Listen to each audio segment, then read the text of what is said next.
Shiva Arunachal Shiva Arunachal Shiva Arunachal.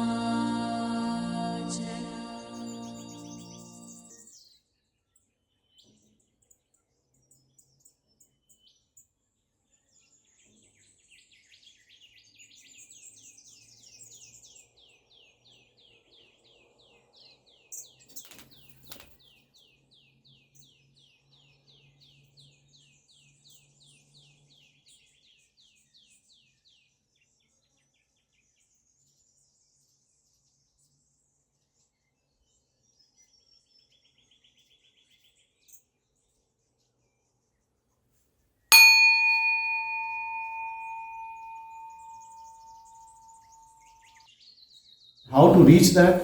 How far are we from it? That is our illusion. No one is far. We are all that. So, how long will it take? It will take as long as we believe in mind, we doubt. If we don't doubt, we are that. And if we doubt, then it will last till the doubt is there. And how to remove doubt? To remove doubt, all these things helps. Like reading Aksharam Malai, Updesaram, even visit to Arunachalam, Tirunamalai, going round, crying for it, asking for grace. All these works. Longing. Longing is the main thing. Out of all the qualities a seeker should have is the longing, mumukshutva. If we longing for it, it is like a mother who will pick up a crying baby, not other babies who are playing with toys because she thinks they are fine. But the one who is crying to go into the lap of mother, the same thing is if you are crying for Shiva, you are crying for that absolute consciousness, it will show you, it will reveal, it is already that, you are that. So the only quality, the most important quality of a seeker is to continue that sadhana. And what is this, what manifests in you is, we are only hiding because we all act like a person. The moment from person we want to be objective, impersonal presence, it reveals, it shows us the everything, all the knowledge. It's not about the partial knowledge which we go through the books for our profession, knowing about the word, the smaller things or bigger things, and then having concepts and beliefs and knowledge and by which we work in this dynamic world. But this knowledge which we are, we can know if we drop that person which we behave from morning till evening like a donkey. We keep working like mad that I have to do this. You ask people, Yesterday I was seeing a patient. She had multiple sclerosis. And she heard from someone naturopath to see me because I am more holistic. And 10 years back, she went to see a Professor George Jelinek, who teaches meditation, mindfulness, nutrition, vegetarian diet, exercise, to get rid of this autoimmune condition. It's a neurological condition. And her answer to me was that she has no time. For last 10 years, she couldn't find time for meditation. And I asked her why she didn't find time. And she said, I'm very busy mother. I've got 3 kids. I have a job. I have to look after my husband. I start early morning. I said, you don't have time for meditation. Because the problem is that something we think is not that important. If we think to achieve that absolute is the most important, then we will put all our time in that. But if we think it is 10th in our list, then 10th number will never come. Then I realized that she takes a train from Frankston to go to city every day. It takes more than 1 hour. I said, what do you do? She said, I make a list of grocery. I said, how long can be the grocery that every day 1 hour going and 1 hour coming back, you have to take a list of grocery. I said, I will give you 30 minutes each side to make a list of grocery. Can you give 30 minutes for meditation? She said, yes. And then I sat with her for next 30 minutes to explain her and to do with her. And tears of joy, I should say, were flowing from her eyes. And I said, you have to report to me after 1 month what you are doing. Because if you have not tasted it, then it looks like, for mind, it is very bore thing, not doing anything. People think when they do something, then they are productive. People who are not doing anything, they are lazy, they are useless. But it is not like that. A sattvic person looks like a lazy tamasic person, but it is a huge difference. And so most of us who are gathered here, we belong to that Rajasic group, the active. Keep doing, keep doing, keep doing. And this is the problem. And Bhagwan is the best teacher. He has said that action will not lead you to anywhere. He got rid of the action completely. Fruits of action will give rise to more fruits, and then more fruits, and then more fruits. And you know where this wrong concept of action comes, that all the time we are in action, we think we will achieve that Brahman. Because all of us has misinterpreted Gita, Bhagavad Gita. Because everyone thinks I am a Karma Yogi. Yesterday, one of my friend's father died and I was there. And then people were saying, I have decided I do one good deed a day. And then others said, I try to do 2 good deeds a day. What is this good deed and bad deed, You are doing everything from ego. Who is doing it? But you can't say to anyone like this in a gathering that who are you who is doing good deed or bad deed? Because nobody understands, nobody even questions it. They think a good deed and put your name on Facebook that you have done good deed, all done. Yes, that will have its own reward. But then will you be free from this cage, from this bondage, which we call mind? Action will never, and all of us are busy in action. We can turn 110 years of age, we will be in action and we will never be free. And then next birth and again action. Whether we are married or unmarried doesn't matter. Everyone is busy in action. Mind never makes us to sit in restful state. It's always creating some work for us. And how do you detach from the mind? That is the most important thing. If you just watch that doer in you, the doer shies away. How long will it stay there if you are not giving energy to that doer? It doesn't matter that you stop doing work. Work will continue the way it has to. But there will be no doer. The doer has to go. The seeker has to go who is seeking the knowledge. This ego has to melt away in that knowledge. And how?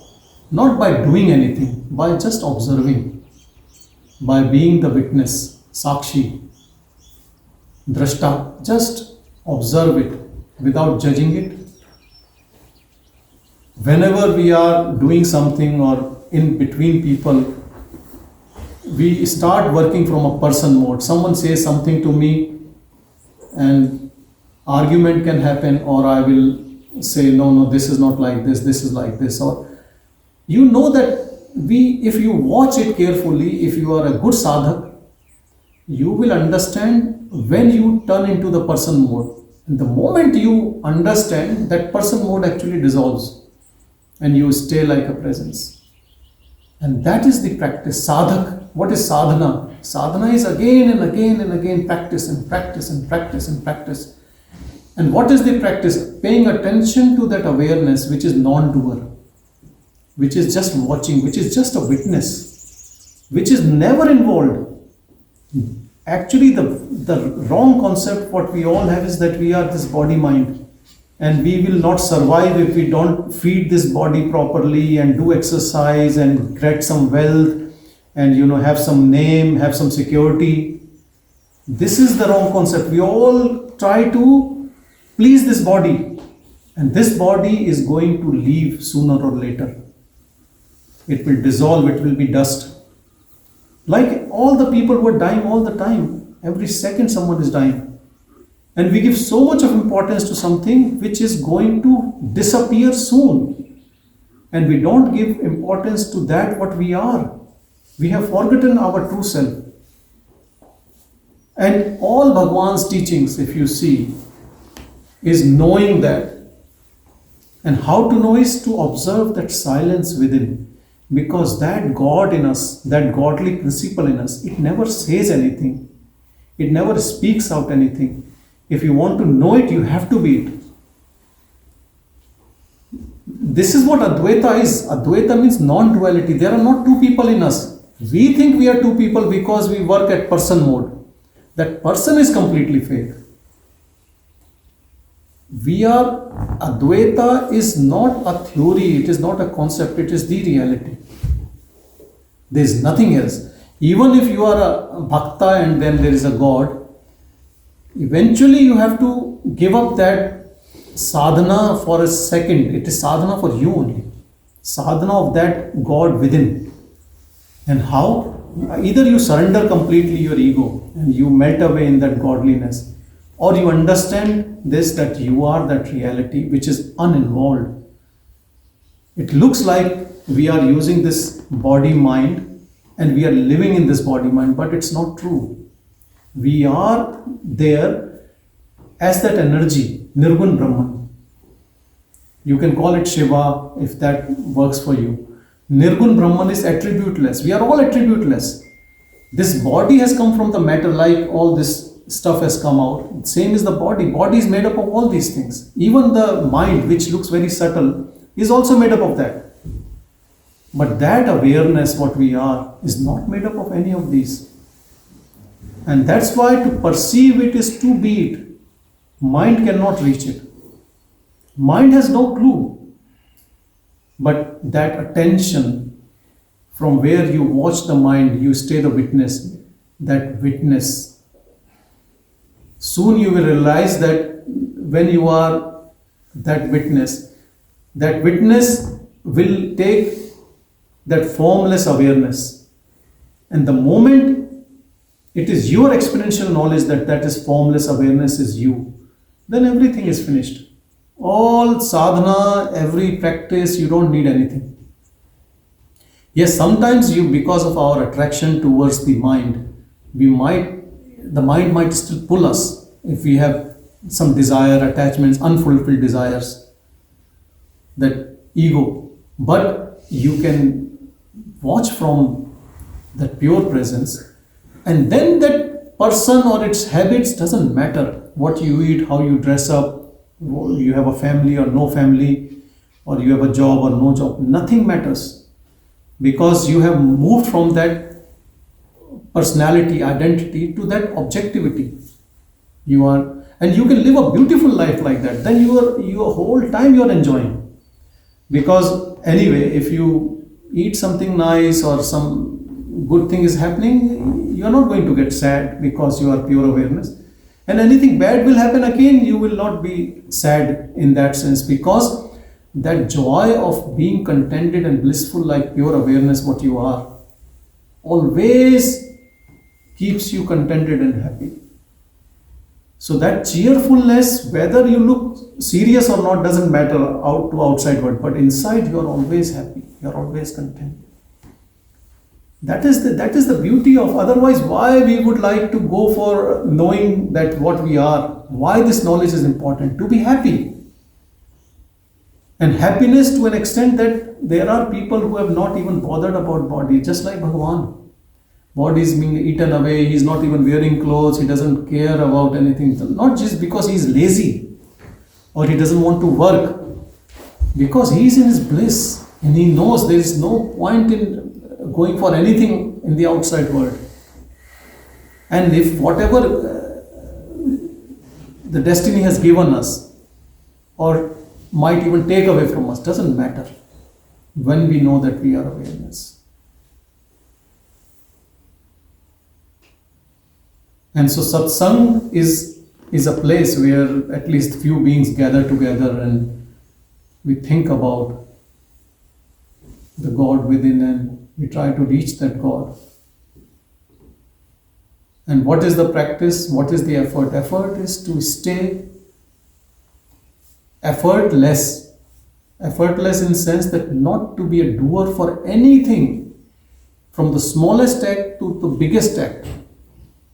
Because every time mind will give you suggestion, now let's do this, let's do that. This is not right. You just observe it. That intuitive awareness takes care of everything, not the mind. It is our misconception that mind does everything. Mind is like a instrument which you use if you have to think, but ongoing repetitive thinking, like a normal human being, 60 to 80,000 thoughts in a day, we don't need that many thoughts. And it's restless, and then you go to bed at night, and then the mind takes another form, another body, and so many bodies. And then it shows you all the dream, and you get lost in the dream, and then morning another word appears. We would have been mad if God would have not given us deep sleep in which the mind disappears. And then we rejuvenate. And then we come back again with that mind. So our true nature is that deep sleep. If we all can stay like deep sleep in this awake world when we are awake, then that is what is all practice is about. How to do that? By not doing anything. So all sadhana practice, if you see, is only about paying attention to that Nirgun Brahman in us, which is attributeless, which is formless, which is uninvolved, which is egoless, prideless, which is like a big zero. Zero in us, nothingness in us, emptiness in us. And source of everything. It is before anything has started, before this body, even before the body was conceived, body has taken form, it was there. And it will be there when even the body drops.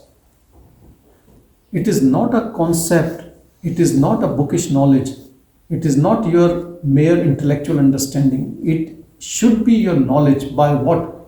By paying attention to it. When you pay attention to it, it shows you, it reveals you what you are. How long you need to do it? Till you are completely absorbed in it. And you don't have to go anywhere. Yes, if it's getting difficult and you are not reaching it, then you can pray to that God within you in form of Shiva or Bhagwan or anyone, Jesus, Prophet Muhammad, Rama, Krishna, whatever. Wherever your faith takes you, because at the end, whether you know it or not, the faith takes you here only, in your heart.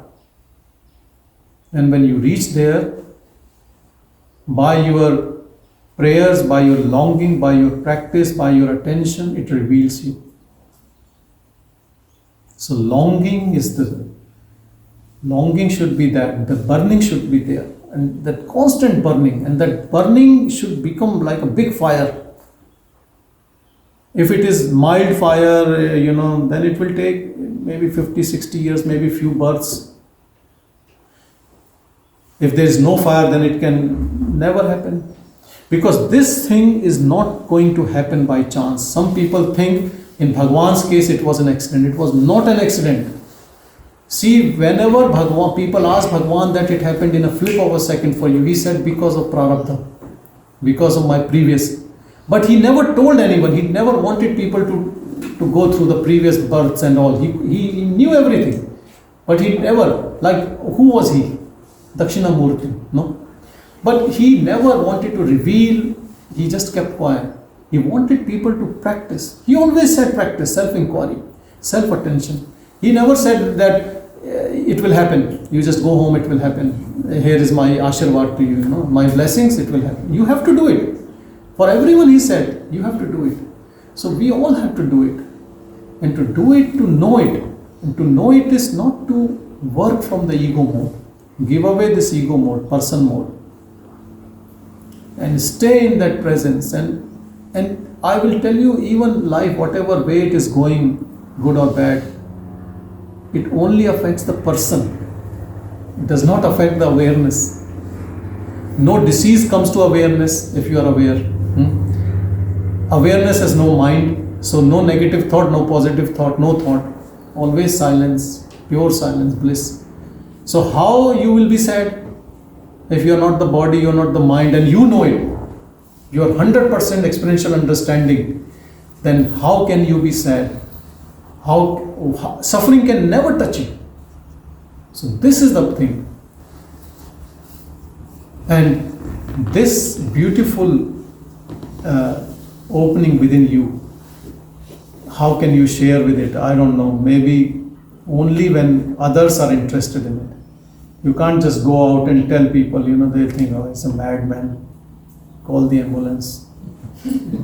Because why, his person, this ego, who understands? Nobody understands this. So it's better not to talk about it. And that is what Bhagavan Shri Krishna says, that whatever I've said, it is a secret. Don't tell to anyone who is not interested in it, who doesn't believe in it. Only tell to people who are interested in it. And if you are interested in it, that knowledge will come to your doorstep. Whether in the form of a book, whether a sage, whether on a YouTube, some video, or whether it might come in your dream, but it has to come to you if you are interested. So the only thing is longing, mumukshutva. You long for it, it will come to you, it will enter into you. You should be honest and you should respect it. Whatever little opening comes, respect it, love it. And if things are receding from you, people, objects, name, money, whatever comes, trust this awareness. Whatever it is doing is what is best for you. That is the total acceptance. More you go into it, more you start accepting whatever happens. And more it happens, more you are in that silence. That silence pervades all the time. And that silence is so deafening that the mind shuts up. There is no thought. Sometimes it looks like you are absent-minded actually. This word absent-minded is, I used to think as a very derogatory word. But I'll tell you, absent-minded is the most beautiful word. If someone says you are absent-minded, it is a blessing. Because you can't comprehend all, because a lot of things which we comprehend is garbage only. We read a newspaper and then vomit out that newspaper news to others, showing that we are very smart. All is garbage, all comes from this worldly affairs, dynamic, this is happening, that person is saying this.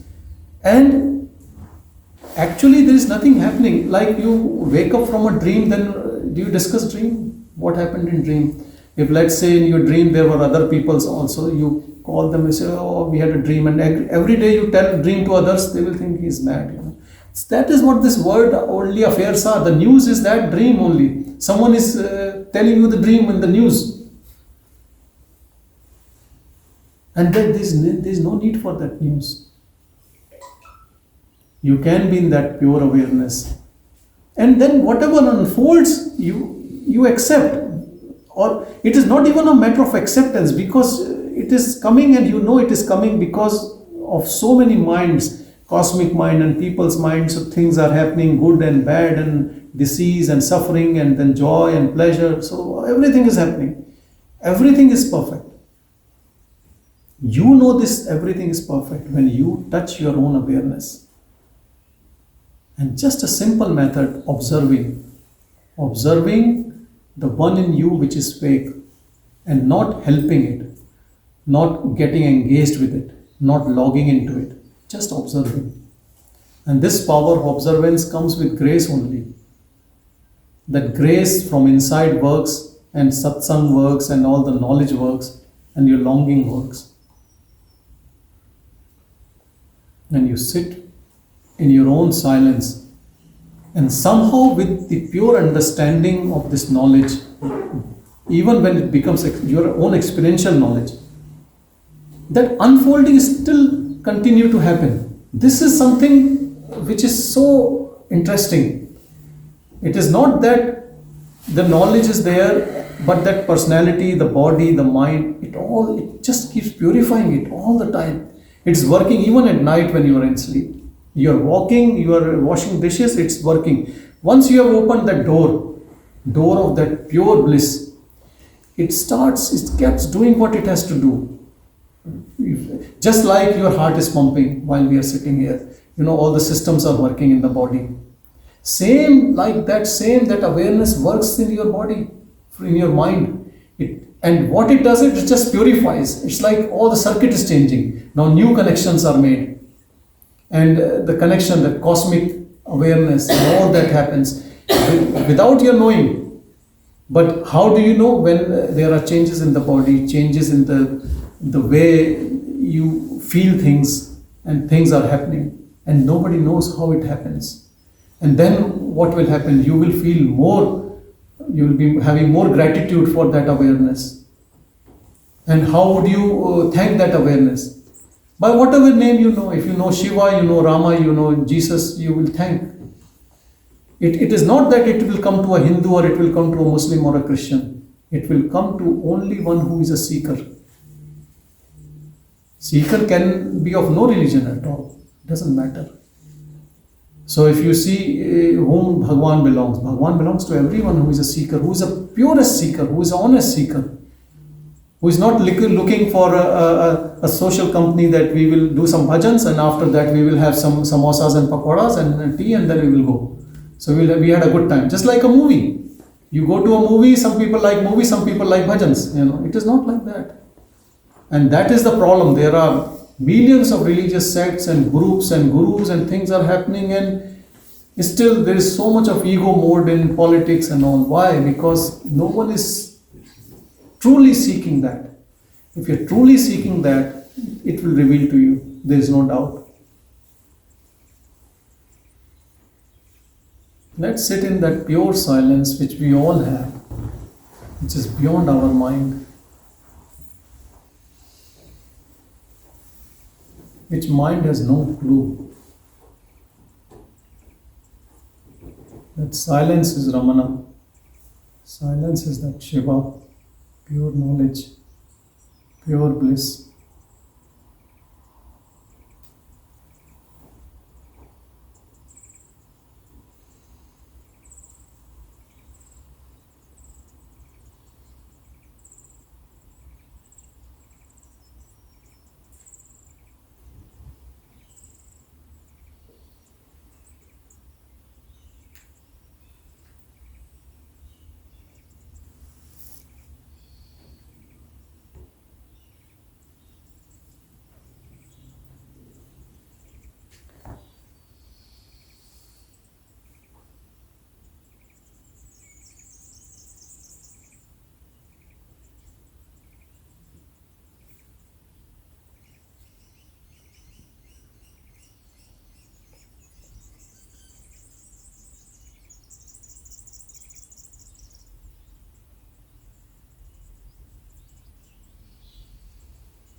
Om Shanti Shanti Shanti.